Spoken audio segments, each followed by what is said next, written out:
A group of 6-year-olds in Japan walk into their classroom. There are no adults telling them what to do, no one ordering them to sit quietly, and no teacher yelling for attention. Instead, the kids work together to clean the floors, wipe the blackboard, and set up the desks. There's no reward chart, no punishment if they miss a spot. This scene feels like a paradox to many outsiders. Where's the discipline? Where's the fear of getting in trouble?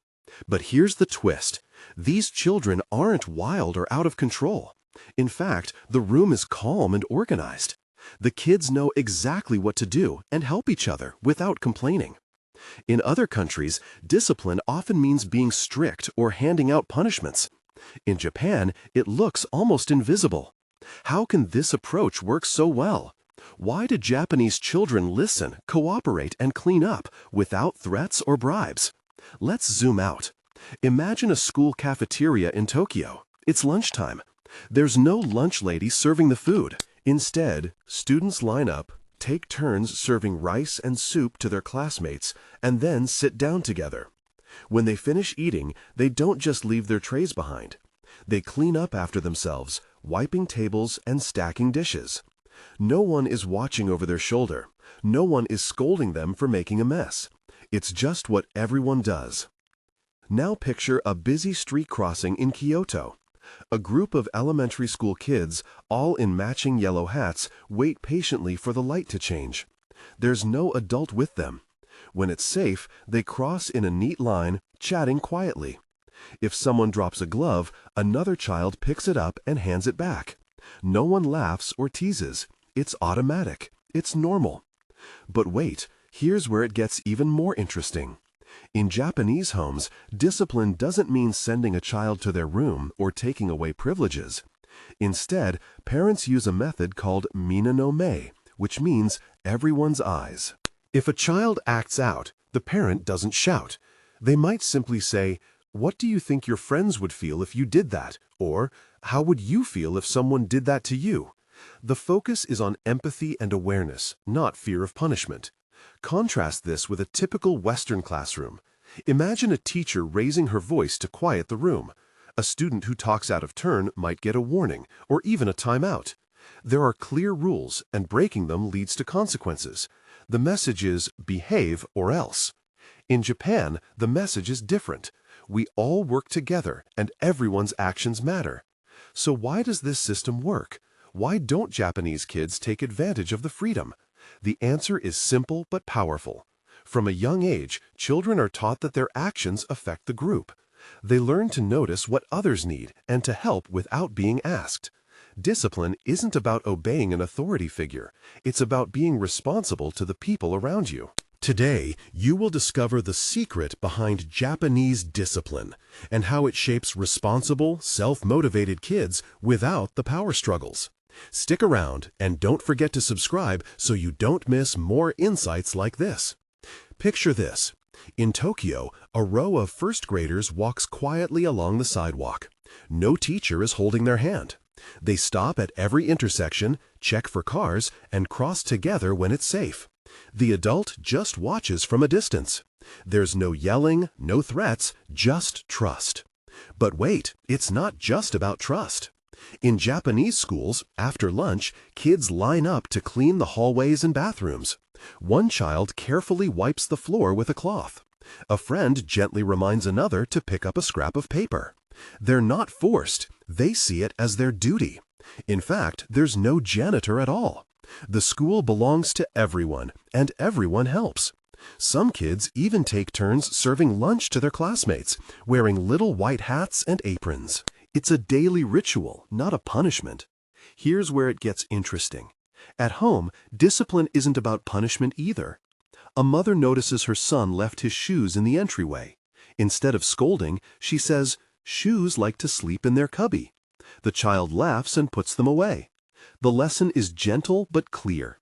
Everything has its place, and you're part of this system. In another home, a father quietly points to a forgotten backpack. The child sighs, picks it up, and puts it away. No drama, no lecture. Contrast this with a typical Western scene. A parent says, "If you don't clean your room, no TV tonight." In Japan, consequences are built into the situation. If you don't clean, your classmates notice. If you're late, the group waits for you.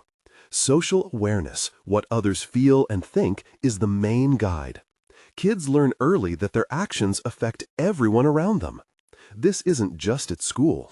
In local neighborhoods, children take turns being the traffic safety leader, wearing a bright sash and helping younger kids cross the street. It's a badge of honor, not a chore. And it goes even deeper. Imagine a classroom discussion where a child interrupts. The teacher pauses and asks, "How do you think your friend feels?" The class reflects. No one is shamed, but everyone learns to see from another's perspective. Self-control comes from empathy, not fear of punishment. In art class, a student accidentally spills paint. Instead of blaming, classmates help clean up. The teacher simply says, "Let's make sure everyone can work safely." But how did this system develop? It's rooted in the idea that children can be responsible from a young age. Adults set up routines and give quiet reminders, but kids are expected to notice, remember, and care.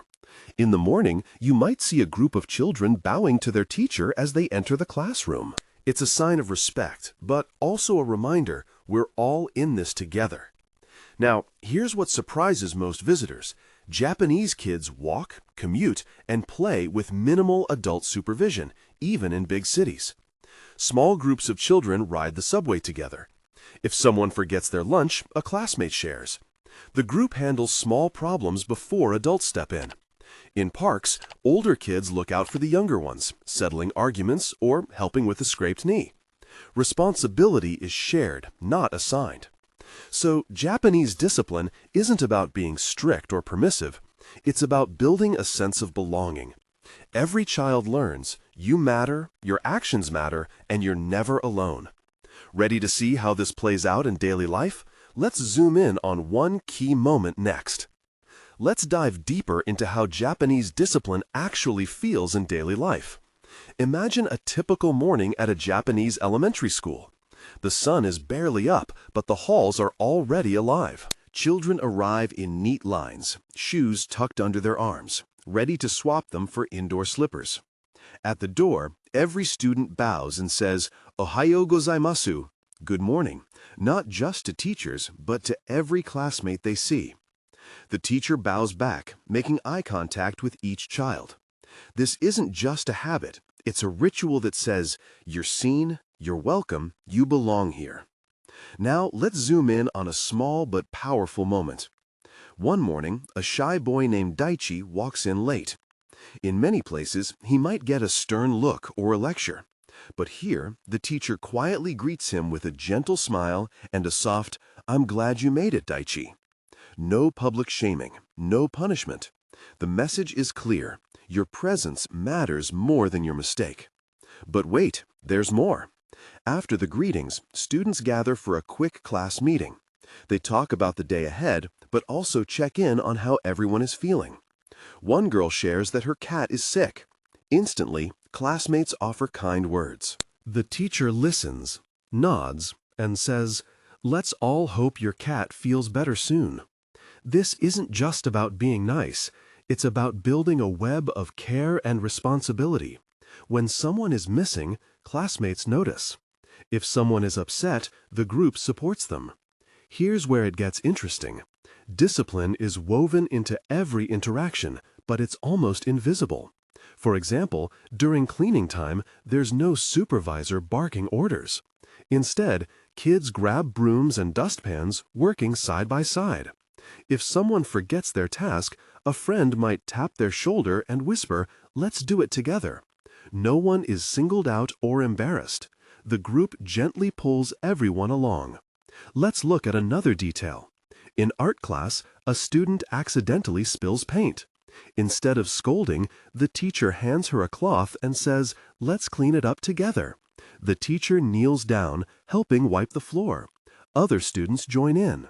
The mistake becomes a shared moment of learning and support, not a reason for blame. This is discipline through belonging. Mistakes are normal, but fixing them is everyone's job. Contrast this with what you might see elsewhere. A forgotten greeting means a warning. A mess means detention. In Japan, the focus is always on the group, not just the individual. The goal isn't to control, but to connect. Over time, this creates kids who look out for each other, who notice when someone is struggling, and who step up without being asked. And here's a surprising twist. Teachers rarely raise their voices. Instead, they use silence, eye contact, or a gentle touch on the shoulder to guide behavior. If a child is restless, the teacher might quietly move closer or give them a small job to do. The message is always, you're part of this group and we want you with us. So, what do you think? Would this gentle, group-focused discipline work in your school or family? Does it surprise you? Comment below. I'd love to hear your thoughts and experiences. Let's get practical. How can you actually use Japanese discipline ideas in your own routine, even if you don't live in Japan? Here are 5 ways to try it out, with real-life examples for each one. First, start with small group habits. At home, try a family cleanup after dinner. Everyone, even the youngest, gets a simple job: wiping the table, stacking plates, or sweeping crumbs. The key here is not perfection. It's showing that everyone helps because everyone belongs. Imagine this: your 5-year-old carefully carrying a napkin to the trash, your teenager sweeping under the table, and you humming as you rinse dishes. The room feels lighter, and there's a quiet pride in the air. You'll be surprised. Kids love feeling useful, especially when it's part of a team effort. If you're a teacher, you can do the same in class. Assign rotating jobs like watering plants or erasing the board. The goal isn't to finish fast, but to build a sense of shared responsibility. Second, use noticing instead of scolding. If your child leaves shoes in the hallway, don't yell. Just say, "I see shoes here. What do we do with them?" Pause and let them think. This simple nudge builds awareness. Over time, kids start to notice for themselves. Picture this. One day, you walk in and see your child putting their shoes away without being asked. You catch their eye and smile. No lecture needed. This method works with adults too. Instead of blaming a coworker for leaving a mess in the break room, you could say, "I noticed some coffee cups on the counter. Should we tidy up together?" It's gentle but powerful. Third, model group responsibility outside the house. At the park, if you see trash, pick it up with your child, even if it's not yours. We help take care of places we share. This lesson sticks, especially when kids see adults doing it too. Imagine a family picnic. Before leaving, everyone looks around for wrappers or bottles, making sure the spot is cleaner than when you arrived. Or at a friend's house, your child helps gather toys at the end of a play date. These small acts teach that we're all caretakers, not just guests. Fourth, try silent signals. In Japanese schools, teachers often raise a hand to get quiet. No yelling, no shushing. At home, agree on a gentle signal, like a raised hand, a bell, or a clap. It feels respectful, and kids respond with pride. Imagine a noisy living room. You raise your hand, and slowly, voices hush. Your children notice and follow, feeling trusted and included. In group settings, like birthday parties, use a fun chime to signal it's time to clean up or gather. It's a calm, clear way to guide behavior without stress. Fifth, celebrate small acts of kindness as a group. After a cleanup, say, "Look what we did together." Not, "You did a good job," but "We did this as a team." This tiny shift makes a huge difference. Picture a classroom where, after organizing books, the teacher says, "Our library looks amazing because we all helped." Or at home, after folding laundry together, you sit for a snack and say, "We make a great team." This builds pride and cooperation, not just individual achievement. Bonus tip: be patient. Japanese discipline is about steady, gentle reminders, not instant results. If your child forgets, don't give up. Smile, repeat the routine, and trust the process. Over time, you'll see more self-discipline and less need for nagging. Try just one of these today. See how it feels. Little by little, you'll notice a new kind of calm discipline taking root. You might even find your family or classroom feeling more connected and peaceful, just like those Japanese schools you heard about. Let's bring it all together. Japanese discipline isn't about being harsh or letting kids do whatever they want. It's about something deeper. Teaching children to notice the people around them, to take responsibility for their actions, and to understand how their choices affect the group. That's why you don't see teachers yelling or handing out punishments all day. Instead, you see children quietly putting away their shoes, cleaning their classrooms, and helping each other without being told. It's a way of life, not just a set of rules. Here's what's really powerful. You don't need to live in Japan to use these ideas. Anyone can start. Maybe you're a parent who's tired of nagging. Maybe you're a teacher who wants a calmer classroom. Or maybe you just want to help kids grow into thoughtful, independent people. The steps we talked about, like involving kids in daily routines, giving them real responsibilities, and modeling respect, work anywhere. Imagine this. It's a busy morning at home. Instead of rushing and shouting, you invite your child to help set the table. At first, they spill some milk. Instead of scolding, you hand them a towel and say, "Let's clean it up together." Over time, your child learns not just how to pour milk, but also how to fix mistakes and help out. That's the heart of Japanese discipline, teaching through example and shared responsibility. Or picture a classroom where students take turns leading the line, passing out materials, or even organizing the bookshelf. The teacher doesn't need to reward every good deed or punish every slip-up. The kids start to notice what needs to be done and step up on their own. They feel proud, not because someone is watching, but because they know they're part of something bigger. This approach isn't always easy. There will be messy moments. Kids will resist. You might feel like giving up. But remember, every small step counts. Each time you invite a child to help, each time you show patience instead of frustration, you're planting a seed. Over weeks and months, those seeds grow into habits, and those habits shape character. The most important thing? Consistency. Japanese discipline works because it's woven into daily life. It's not a one-time trick, it's a mindset. So try one new idea this week. Maybe it's letting your child sweep the floor, or asking your students to tidy up after an activity.